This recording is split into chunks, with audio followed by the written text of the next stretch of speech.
illegal. Isa kasi uri ng isang uring pangit na values ito, yung pagiging tamad o katamaran.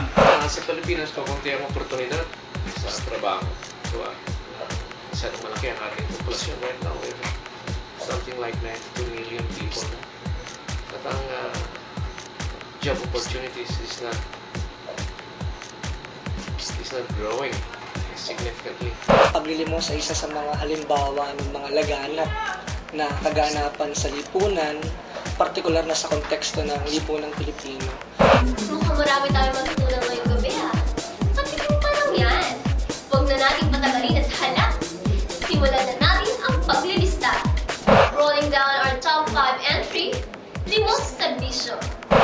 Madalas natin sila makita sa mga pampublikong lugar kung saan nag-aalok sila ng sabit ng serbisyo tulad ng paglilinis ng sapatos at windshields. At kung mapapansin natin, karaniwang mga bata ang gumagawa nito. Kailan nga ba natin masasabing illegal ang pagbibigay nila ng serbisyo? As long as hindi hinihingi ang serbisyo mo at binibigay mo at 5% magbayad, bawal na yun. Pero kung mismong tayong mga publikong nanghihingi ng kanilang serbisyo, ay nararapat lamang na bayaran natin sila. Hindi yung pangunglimos. Serbisyo yun. Trabaho yun. For example, nakupo ka lang doon sa gilid, papasok yung tao, lilinisan yung paa mo, kahit ayaw mo, sa hihingi ng pera, bawal na yun. Kasi pinupersa mo yung tao na magbigay sa'yo ng pera, hindi kasi palit ang serbisyo mo. Nakita natin, bagamat may mga pagbabawal sa lipunan natin ng pagmamalimos, pero nakikita natin mismo ang lipunan natin ay tinotolerate ng ganitong klase ng mga practices. Kaya patuloy pa din ang mga taong nandilimos. Siguro bahagi nito na imbibe na dito sa mga bata na ito o maging doon sa mga matatanda na isa ito sa mga sa mga legitimate na paraan kung paano sila kikita ng pera nang hindi nila kailangang gumawa ng masama. Para lang huwag masabi na tahasan silang namamalimos. Mga rin, nagbibigay sila ng serbisyo pero wala namang serbisyo ginagawa nila. Napala pa nga eh. The point is, they're asking for money. For what? That we don't know. Might be for food, might be for their vices, might be for their parents.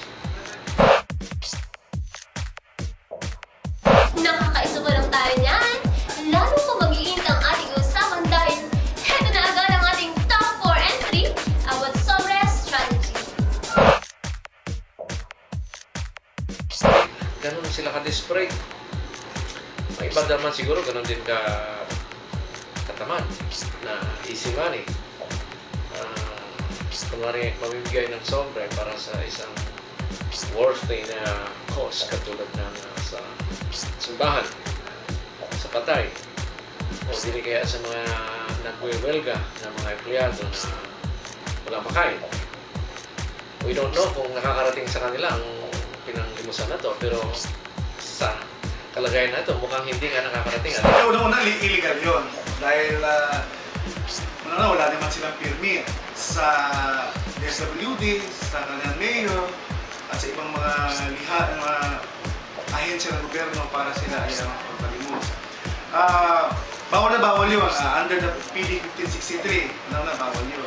Lalo na kapag ginagamit nila mga bata, mga minoridad na sa pamamalimos, pagbibigay ng sobre-sobre na yun. So, bawal po yun. Kung pakaka-ugatin natin yung pinanggalingan ng salitang pakikiramay, ang pinanggalingan ng salita ay damay. No, damay, ibig sabihin yung pagtulong, ayan, pag-extend ng tulong dun sa iba sa panahon ng krisis. Pero bukod dun sa damay, nakapaloob din doon ang konsepto ng dama. Di ba? Na kumbaga, ano ang nagtulak sa isang tao para dumamay sa isa pang tao sa panahon ng krisis, yun yung naramdaman niya. Ano yung naramdaman niya? Naramdaman niya kung ano yung pinagdaraanan ng tao na kanyang tutulungan. Attorney, paano po magiging legal ang solicitation? Meron silang mga legal requirements katulad ng bylaws, article of incorporation, at ito ay naka-license sila sa Securities Exchange Commission. Yun yung ahensya na kung saan lahat ng mga ganitong foundation ay nagpapatala. Alright? Pag sila ay may kompleto nito, maaaring sila manghingi ng tinatawag na permit sa SWD.